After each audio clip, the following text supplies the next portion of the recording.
Hey guys, welcome to our new podcast. And today we have our guest Tejasvi with us, and she is currently studying in Duke University in the field of engineering and management. So we hope that you will like this video. And as usual, the timestamps will be given below, and her LinkedIn profile will be also given in the descriptions. So you can reach her out, or you can reach to us at any point of time.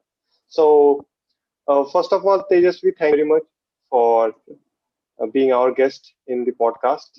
So let us Yeah, start with about your introduction. With your introduction, so please tell us about your profile and all.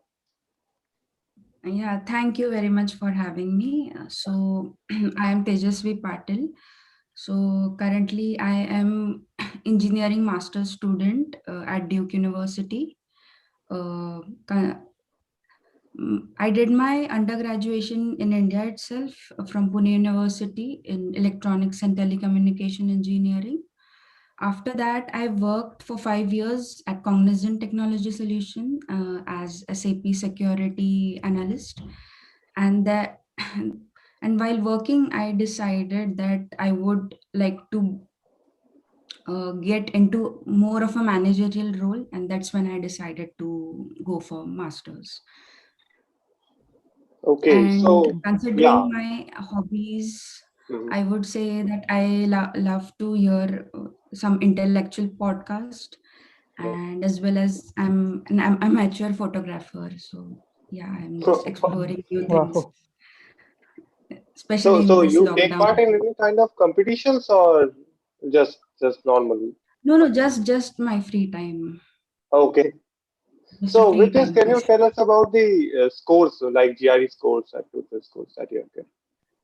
So yeah, in GRE, I didn't score that much. It was like 302, and Okay. TOEFL was 92. Okay. That's pretty good. So I had, Okay. yeah, I had hardly got time to study and give the exams. Yeah. It was like a sudden decision for me to apply. Okay. Okay. That's awesome. So coming up to the next question, we would like to ask you, like, why did you prefer only United States for your master's degree? That, like, there are so many countries like Germany, Australia, and so many European countries are there which offers such a great course for the engineering management field, right? So Yeah. why did you choose United States only? So basically, to be frank enough, I didn't plan my master's degree ahead of the time because I never thought that I would like want to get into a technical. I didn't want to have a technical master's degree. Like I didn't knew more about this engineering management field. So I was like, yeah, I'm not going to do masters. I want to do MBA.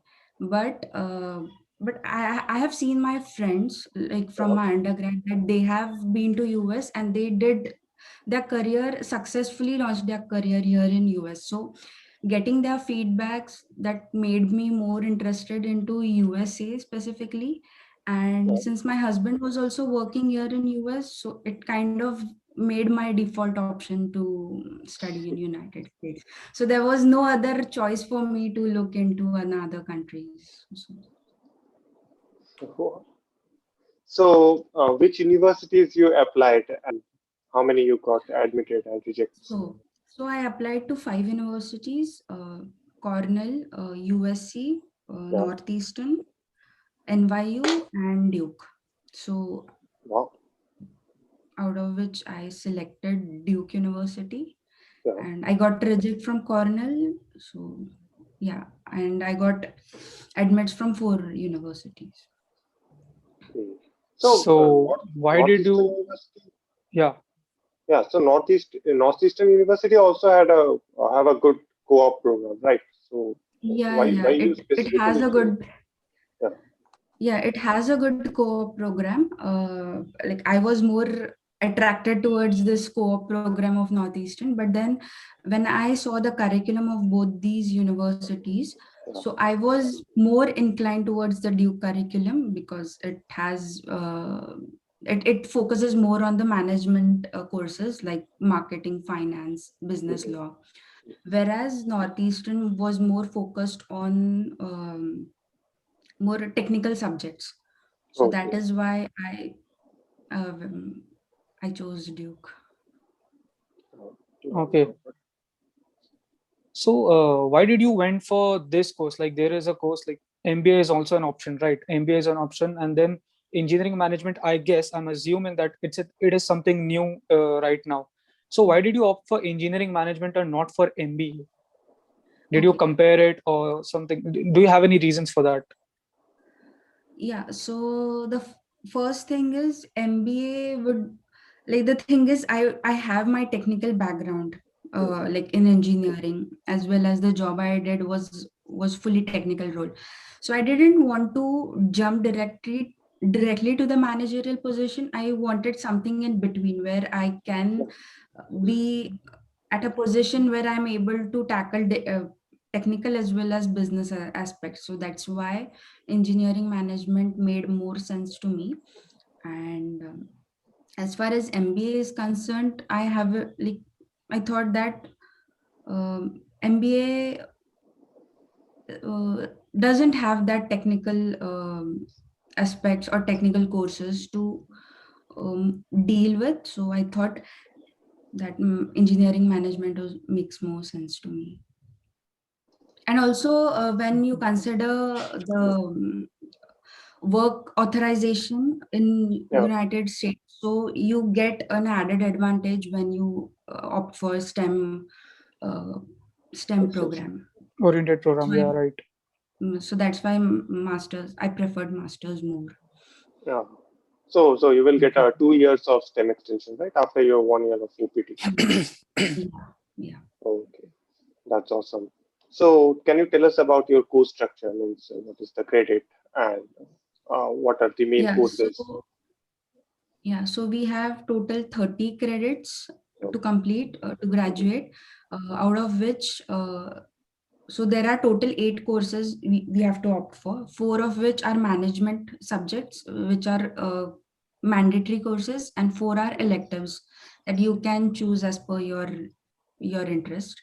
And rest, like, each course is around 3 credits. So 8 into 3, 24 credits goes into these 8 courses, and the Yeah. rest of the 6 credits are for internship and internship assessment. Yeah. Oh, Okay, so what about the internship opportunities? Let's talk about your university only, the Duke universities. What about the internship opportunities in this field of engineering management? So since I started in spring, I haven't applied to internship as such because I'm not eligible for the CPT. But a few of my seniors who had joined in fall, they all got opportunities, internship opportunities across various companies. So I think there's a good scope in this field. Um Okay, okay. and compared to last year, Mhm. this year's is much better in terms of the opportunities. opportunities. Yeah. Yeah, job opportunities.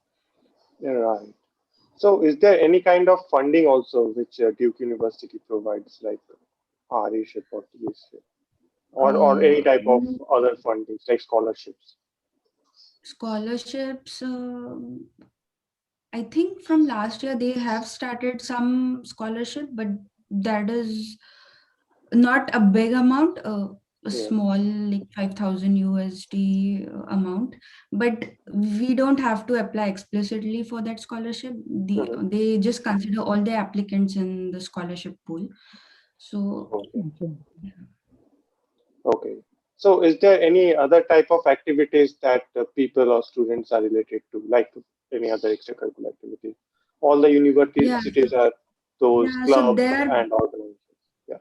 Yeah, so there are many activities in the on the campus. So Mhm. it depends upon you what you want to go for. So there are these MEM clubs as well: consulting, product Yeah. management, Mhm. communication, diversity and cultural club, finance club. So there are many clubs. So you can join. You can join any club, participate in any activity. Apart from that, there's also a club where you get to work on a project with an NGO. So you have to develop an app, or you have to work as per the NGO's requirements. You can do market analysis and so.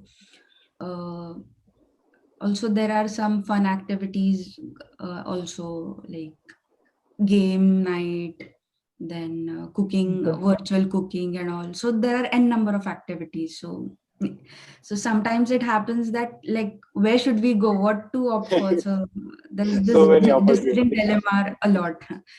So yeah. Okay, that's awesome. Okay. So like other courses, like most of the courses in United States are having two options, right? The thesis one and the project one, or the non-thesis one, right? So is it same for the engineering management course, or is it some kind of different from the other courses? Yeah, so this thesis versus project option totally depends upon the university you are in. Like in Duke Mhm. University, it depends upon the professor for that particular course. So if professor wants to have an individual project for that course, then he'll keep that option. And if he wants to totally be a theoretical subject, then he can construct it that way. Like, and in some universities like Northeastern, I have seen that they do have thesis option and project option. So so my comment here is it totally depends upon the university, like how they approach the curriculum. Mhm. So now let us come to housing. So there are different types of options, right? One is on Yeah. campus or off campus. So which one did you choose and why?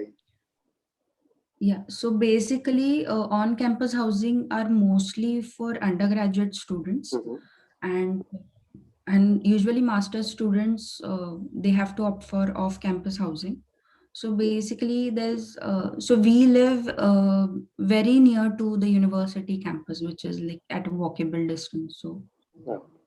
So yeah, there are plenty of options nearby, so there's no issue on housing as such.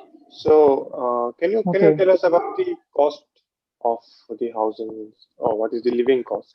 So typically, two-bedroom apartment has a rent around 1,000 to 1,200 USD, kind of. So it depends upon the number of people you are sharing the apartment with.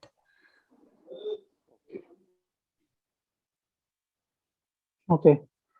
So, like being a master's student in the field of engineering management, what are your plans for the near future? Like being a student in this field, what should a student plan for his or her future? So yeah, so plan here is once you graduate, once you get knowledge, like once you develop your skills, so there should be a hands-on experience what you have learned in the corporate world, in the real world.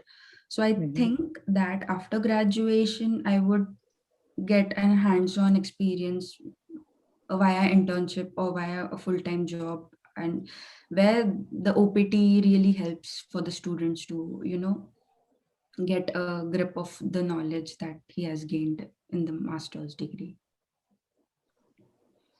Okay, Okay. so that's nice. So can you tell us about any good universities for engineering management? So there are a number of universities. Yeah. So there's this organization called MEM PC, like MEM Engineering Management Program Consortium. So there are a group of universities who come together Yeah. to make. Hmm. Uh, so there are many universities listed by that consortium. So uh, to name a few, Duke, Cornell, USC, Northwestern, John Hopkins. There are n number of universities. So I would suggest students to look into the university curriculum, university program structure, and decide based on their inclination, like what they are more focused on. Okay, got it. Okay. So, like we all know that due to this pandemic thing, everything has changed. So, I guess I'm assuming that your experience must be different from the previous students who pursued their masters, right? So, Yeah. tell us about this COVID experience. Like, how was the course and how things went off? Yeah, so course was really nice. So professors like explicitly took efforts that to make sure that the lecture is more interactive. So Mhm. I'll definitely like assure you that even if the semester was online, we got to learn a lot. We were able to interact with each other. So even if we want to say something during the lecture, we were allowed to. So the Zoom is really an awesome tool to, to learn. Yeah, but yeah, so like I was sitting the whole day, I was sitting on on my only desk. While if I would have been in campus, I would have interacted a more like in person. Yeah, But as far as learning is concerned, so you'll definitely learn even if the courses are online. So yeah. there has to be a Okay. downside, right? Because Yeah. this is the pandemic thing. Yeah, and the Yeah, upside is that you like you get a lot of time for yourself. yeah, Yeah, yeah. so that So commuting to your university yeah. is reduced. Yeah. So your university, the whole semester was online, right? Yeah, but I opted seminars and workshop series on campus. So like I had to go like once a week to the college. And what's the Okay. So situation what right have now? Like, been? Yeah. Mhm.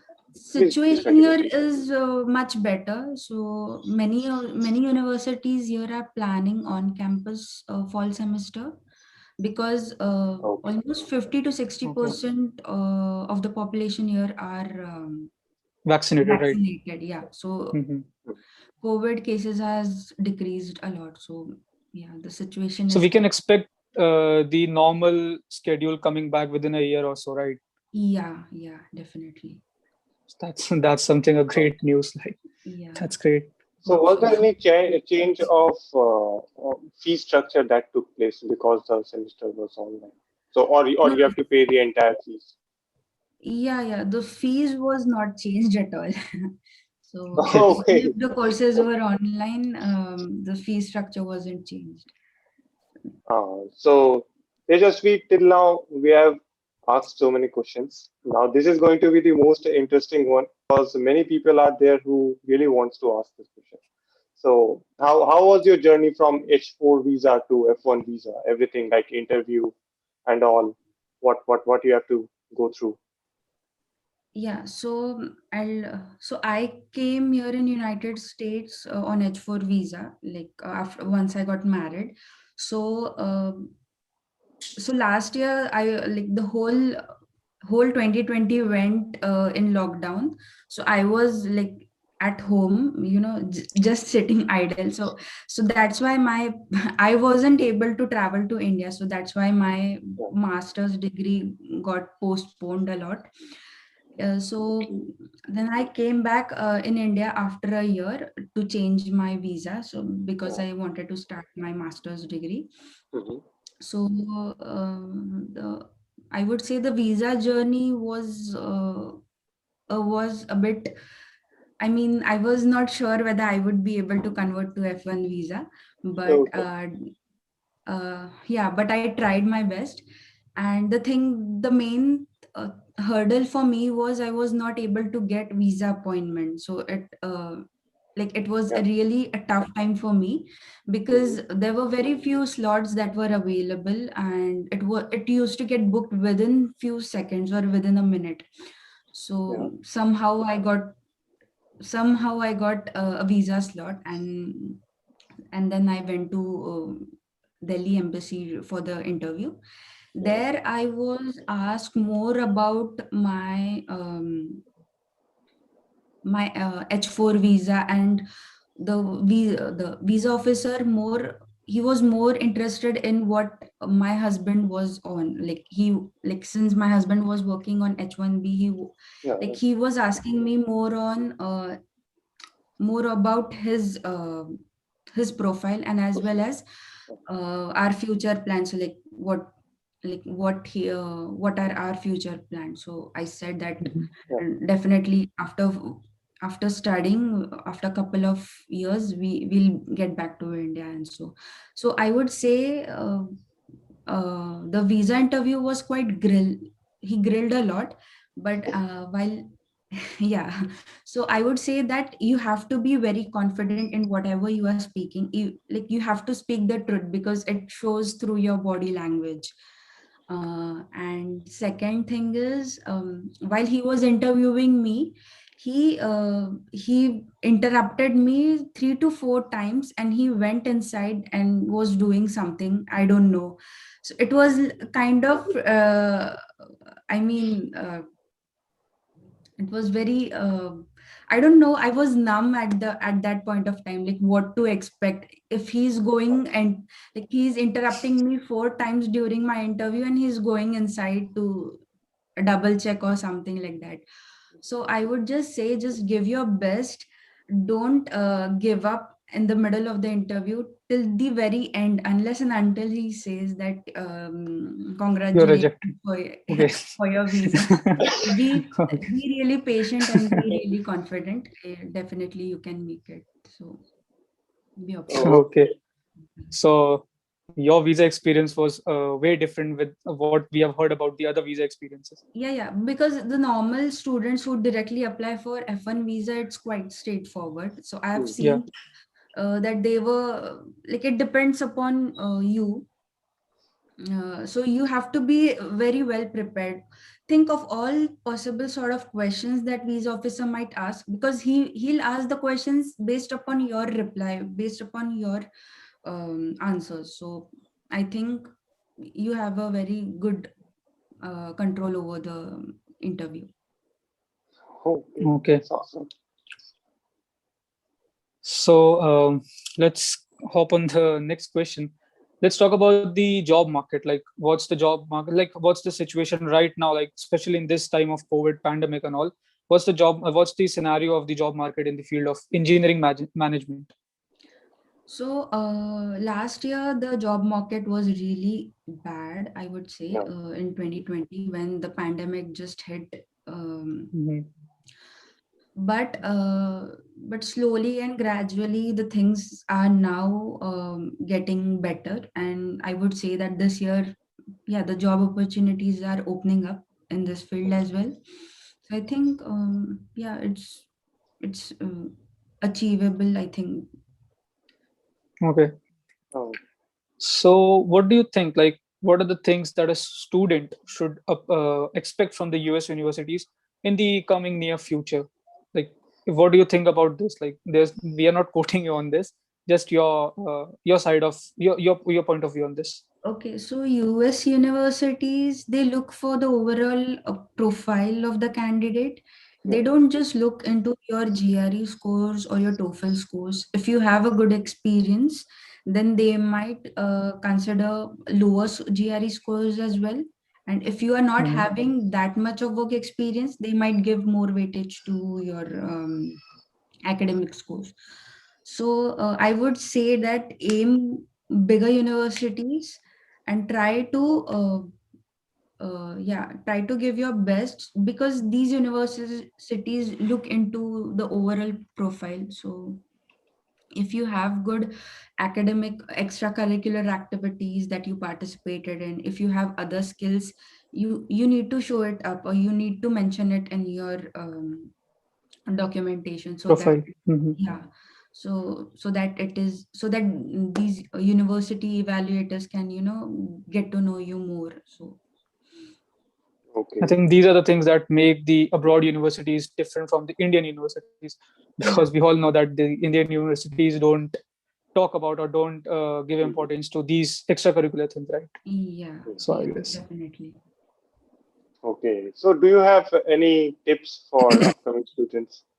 With this question, we will end So this. I'll Yeah. just urge students that don't blindly go for master's degree. Just know what your interests are, like what according to your interest, which university suits you the best, go for that universities.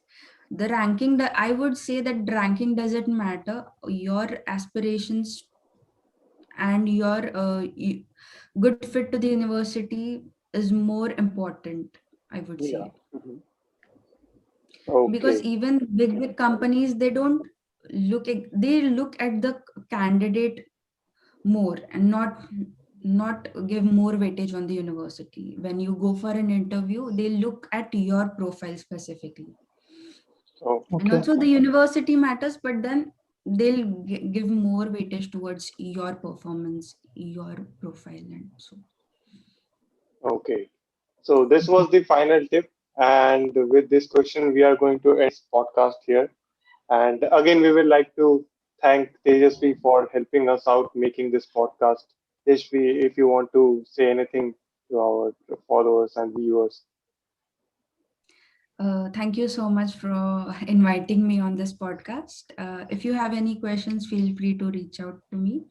I'm more than happy to help you. Yeah, Okay. we'll mention her LinkedIn profile in the Yes. description. You guys can contact her. Okay, then. Have a nice day.